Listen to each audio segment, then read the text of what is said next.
So guys welcome to educators YouTube channel. आज की इस वीडियो में हम class 10th SSC Maharashtra board के स्टूडेंट्स के लिए हिंदी का क्वेश्चन पेपर देखने वाले हैं जो आपके बोर्ड एग्जाम्स के लिए काफ़ी ज़्यादा इंपॉर्टेंट है। ठीक है, this is very important for your board exams. हम पहले हिंदी कंपोजिट का पेपर आज देखेंगे। हिंदी के जो फुल हिंदी के स्टूडेंट्स हैं जिनका 80 मार्क्स का हिंदी का पेपर होता है उनके लिए भी चैनल पे वीडियोस अपलोड हो चुकी है, तो जाके चैनल पे वीडियोस को देखिए और चैनल को सब्सक्राइब करें। जल्दी से इस वीडियो का डिस्कशन स्टार्ट करते हैं। आपका टाइम बहुत इंपॉर्टेंट है, इसीलिए इस वीडियो को 1.5x स्पीड पे देखिएगा ताकि आपका टाइम बच सके और साथ ही साथ आने वाले सभी क्वेश्चन पेपर्स के वीडियोस के लिए और आपके बोर्ड एग्जाम की प्रिपरेशन के लिए चैनल को सब्सक्राइब करें और बेल आइकन पे भी दबाएं। ये जो पेपर है ये 2022 की जो बोर्ड एग्जाम थी लास्ट ईयर की, उसमें पूछा गया था। ठीक है, तो लास्ट ईयर की जो बोर्ड एग्जाम थी उसका ये क्वेश्चन पेपर है, इसीलिए ऐसे टाइप के क्वेश्चंस आपको भी आएंगे। सो इसीलिए इस पेपर को आपको देखना जरूरी है। तो चालू करते हैं सबसे पहले क्वेश्चन विभाग 1 विच इज विभाग 1 गद्य के साथ, जिसके आपको 12 अंक यानी कि 12 मार्क्स है। ठीक है, अब देखते हैं इसके बारे में। पहले इसमें 2 विभाग है, विभाग 1A और विभाग 1A।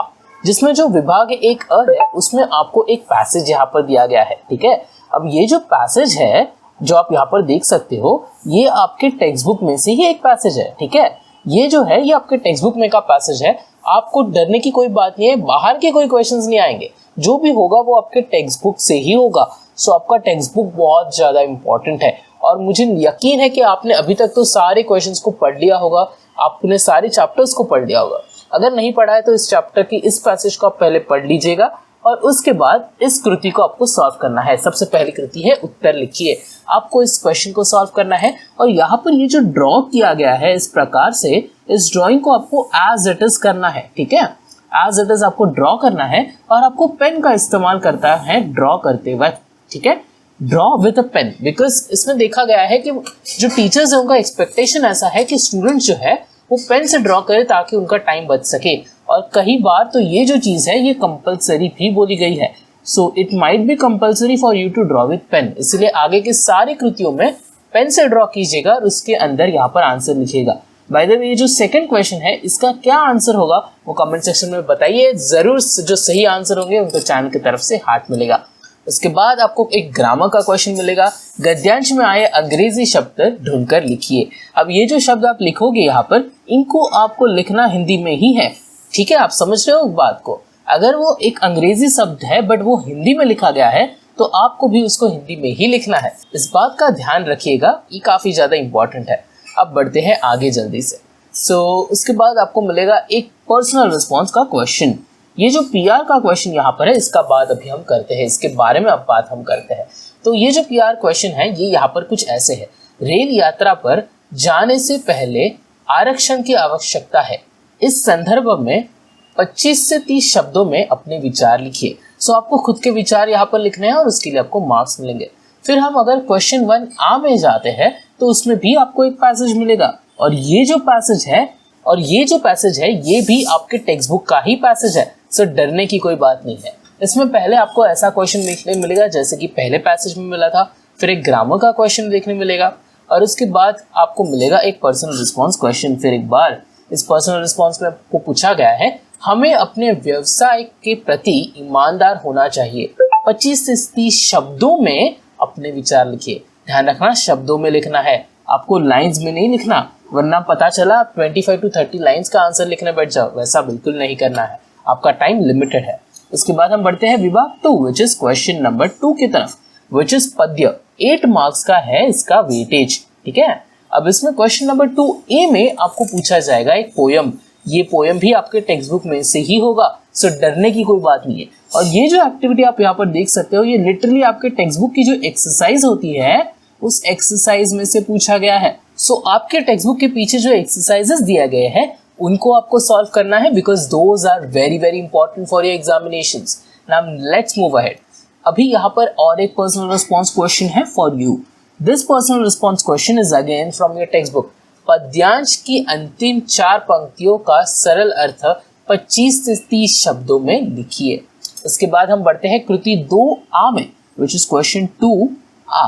ठीक है, अब इसमें पूछा गया है एक पठित पद्यांश। ये भी एक पोयम है और उसके बाद आपको इन सूचनाओं को सॉल्व करना है। 4 मार्क्स का इसका वेटेज है। तो आप देख सकते हो यहाँ पर 2 मार्क्स है सूचनाओं के लिए या एक्टिविटीज के लिए और 2 मार्क्स है आपके पर्सनल रिस्पॉन्स क्वेश्चन के तरह। इसके बाद हम बढ़ते हैं विभाग 3 विच इज भाषा अध्ययन या ग्रामर। ग्रामर जो है वो आपको पूछा जाएगा 8 मार्क्स के लिए, ठीक है। अब यहाँ पर आप देख सकते हो एक एक मार्क के सारे क्वेश्चंस हैं। आप इन सभी क्वेश्चंस को वीडियो को पॉज करके सॉल्व कीजिएगा और इनके कमेंट सेक्शन में आंसर जरूर बताना, ठीक है। इसके बाद हम बढ़ते हैं एक ऑप्शनल क्वेश्चन की तरफ, जिसमें क्वेश्चन 4 में 2 ऑप्शंस आपको मिलेंगे। अधोरेखांकित वाक्यांश के लिए उचित मुहावरे का चयन करके या प्रयोग करके वाक्य फिर से लिखिए। अंक में भरना या पिंड छुड़ाना। भवन की तत्कालीन स्वामिनी ने मुझे गले लगाया। अथवा निम्नलिखित मुहावरे का अर्थ लिखकर उचित वाक्य में प्रयोग कीजिए। मौत के मुंह में चले जाना। ये 2 मुहावरे हैं जिनका आपको अर्थ निकालना है। इसके बाद अगर हम आगे बढ़ते हैं तो आपको कुछ और क्वेश्चंस देखने मिलेंगे ग्रामर के रिलेटेड और फाइनली हम यहाँ पर क्वेश्चन 4 में चले जाएंगे विच इज राइटिंग स्किल्स, ठीक है। राइटिंग स्किल का जो टॉपिक है वो काफ़ी ज़्यादा ट्रिकी लगता है स्टूडेंट्स को, स्पेशली हिंदी के सब्जेक्ट के लिए। तो राइटिंग स्किल्स के बारे में अभी आप बात करते हैं। राइटिंग स्किल में सबसे पहले आपको देखने मिलेगा क्वेश्चन 4A में पत्र लेखन which is letter writing as you all must be knowing. अब लेटर राइटिंग में 2 फॉर्मेट्स होते हैं, एक होता है फॉर्मल लेटर और दूसरा जो होता है वो होता है इनफॉर्मल लेटर। मोस्टली आप में से काफ़ी स्टूडेंट जो होंगे वो फॉर्मल लेटर की तरफ ही जाएंगे और इसका रीज़न ये है कि फॉर्मल लेटर में जो फॉर्मेट होता है जिसमें आपको लेटर को लिखना होता है उसके लिए आपको मार्क्स मिलते हैं। सो बहुत ईजी होता है formal letter in comparison to informal letter. इसके बाद हम बढ़ते हैं कहानी लेखन की तरफ, जिसको भी 4 मार्क्स का वेटेज यहाँ पर आपको देखना मिलेगा और ऑप्शन में आपको गद्य आकलन या प्रश्न निर्मिति है। प्रश्न निर्मिति काफ़ी ज़्यादा ईजी होगा कहानी लिखने से, बिकॉज आपको प्रश्न बनाना आसान पड़ेगा।